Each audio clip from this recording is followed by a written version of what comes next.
Good morning, everyone. Welcome back to my channel and welcome to day number 4 of week number 16 in Project 2020. If you are not hungry right now, you might be hungry by the end of the video. Gregory Siff just unloads on a Big Mac card and puts a cheeseburger on the card. It is just amazing, and to me, the number 1 card of the day. Also, Mariano Rivera from Bin Baller, a very, very well done Bin Baller card. We'll talk about that. We'll talk about the market, pre-orders, print runs, all that good stuff.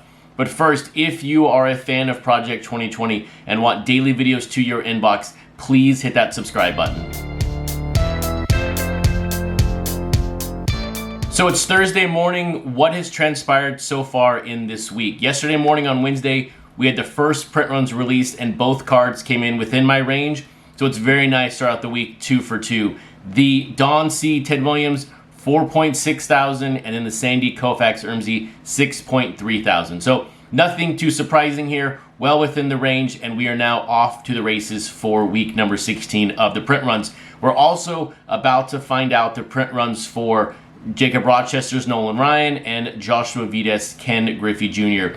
Where did those cards end up after 48 hours? The Ken Griffey ends up at 117, and Nolan Ryan ends up at 65. Both of those cards from a 48-hour pre-order projection missed my initial expectations, but when it comes to the ranges, I'm still leaving them there. I feel confident with the Griffey at 6 to 7.5. I just can't see this card getting over 8,000. I like this card right around 7,000, but we'll find out. We'll see if something changes dramatically, but I think that 6 to 7.5K range is a solid range for this card. And then on the Nolan Ryan, if there's a card that's going to do under 4,000, if there's a card that's going to lead us to that territory, it's going to be this one. I feel really good right now that we're going to see 3.9, maybe just over 4, but overall, I like the range right in the middle at 4,000 on this card. The question we're faced with right now when it comes to the print runs coming down, why are they coming down? Is it because we have less buyers? I think there are less buyers out there. But when you look at the gap perspective, I really think when you think of the customers who used to order 20, 15, 30X, who now be ordering only 5 or 1, I think that gap is bigger than an overall loss of customers when it comes to Project 2020. But now let's take a seat and let's take a bite out of the first of the 2 cards that got released today. And coming in number 2 on my list is this Mariano Bin Baller. I will say though, Bin Baller's cards have not been the best for me visually and as a collector, but this is his best work to this point. This also, to me, feels like 3 artists all together. Clearly, we have the diamonds, we have the ice from Bin Baller. That's his trademark. That's what he does. Those are his cards. We also, though, now have a souped-up sort of Mr. Cartoon card because Mr. Cartoon had the Panama flag, and then you have Old Man Allen with the photo. So to me, he's taken Old Man Allen, his style, and Mr. Cartoon and made this really great Mariano. And it's really good that somebody's really taken Mariano away from that really crappy card he has that they've used for this project and made it his own. So great work there, Ben. I really, really like this Mariano Rivera. But now let's take a look at his progression in Project 2020 and also look at Mariano Rivera. So this is Bin Baller's 8th card. He has 2 first player cards. He has Ichiro, of course, which is the number one most valuable card in the set. Then we have Frank Thomas, Mr. 51, Mike Trout, Ricky Henderson, Doc Gooden, Cal Ripken, recently with the Jeter, and now this Mariano Rivera. And when you look at Mariano himself, his first card was Sophia Chang, then Joshua Vides, Old Man Allen, Keith Shore, JK5, Blake Jameson in his fanny pack,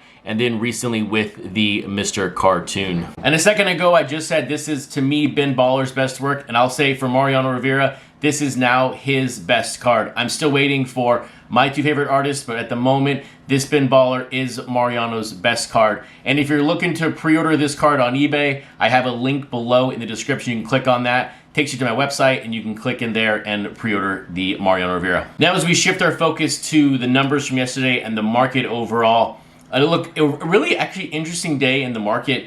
For example, Ichiro card number 1 sold 5 copies yesterday. I don't think we've seen that since I've been tracking this, and a couple other cards sold quite a few copies. So there was some activity in the market, a good amount of activity on these high dollar cards. The market really didn't move forward or backwards. It really kind of stayed neutral when you look at the numbers overall, but it was a different day. Usually we see on the first player, second player, low volume. Today or yesterday was all about some more higher volume or just higher volume sales overall. But let's take a look at those charts real quick. So as I was saying, Ichiro here, 5 sales, 1346, down 5%. That's fine. That's a very minimal number. Sandy Koufax, 3 sales, 401. A couple cards in the green. Mike Trout, Cal Ripken. On the King Saladin Griffey, $500. Someone had to buy it now on that one, so that was 20% up. A couple losers here yesterday. Ted Williams, JK5, down 17%. But again, when you think back to our video yesterday, Ted Williams cards have not moved forward as others have, so that can be expected. And then on second player cards, more green here, but like Mike Trout, 9 copies sold yesterday. Sandy Koufax, Old Man Allen, 4 copies sold. So there's not really any big gains here. Yes, the Ricky Henderson on Matt Taylor up 15%, but most of the gains were very muted. And as I said yesterday, I'm okay, and I think we should all be okay with the fact that these cards will level out over the next few weeks. We need to see that. If they level out, that means they're strengthening their bottom, and that means they're not going to go much further down. So I really, really hope we see over the next 3 to 4 weeks more leveling out and more solidification of the bottom range of these cards. Okay, now it's time for lunch. It's 10:30 in the morning here in Seattle, but I'm really thinking we're gonna have a cheeseburger for lunch. Don't have one at the house, but maybe I'll go out. We'll find out. But here is Gregory Siff with the Mark McGwire.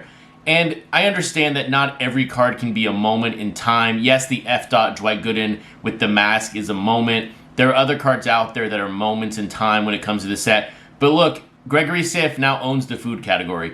Anybody who puts food on a card from here on out has to give Gregory Siff credit or a part of their earnings of the card, because Gregory Siff unloads here with his cheeseburger, Big Mac, Mark McGwire, and it is just fantastic. But let's take a look at Gregory Siff's work so far and then Mark McGwire. So this will be Gregory Siff's 8th card overall in Project 2020. He led us off with George Brett, then Nolan Ryan, Cal Ripken, Don Mattingly, Derek Jeter, Bob Gibson, and then recently with the Tony Gwynn, and now we're gonna add on the Big Mac to his menu at the moment.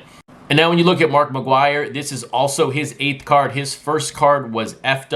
Then Keith Shore, Natural. I really like how Keith Shore and Naturals go together. Those to me fit really well. Then you had Blake Jameson, the Andrew Thiel, the horizontal Mr. Cartoon, and then recently with the Keith Shore. And now we add in the Big Mac from Gregory Siff. Now when you look at Mark McGwire and you look at Gregory Siff, which ones are my favorite cards?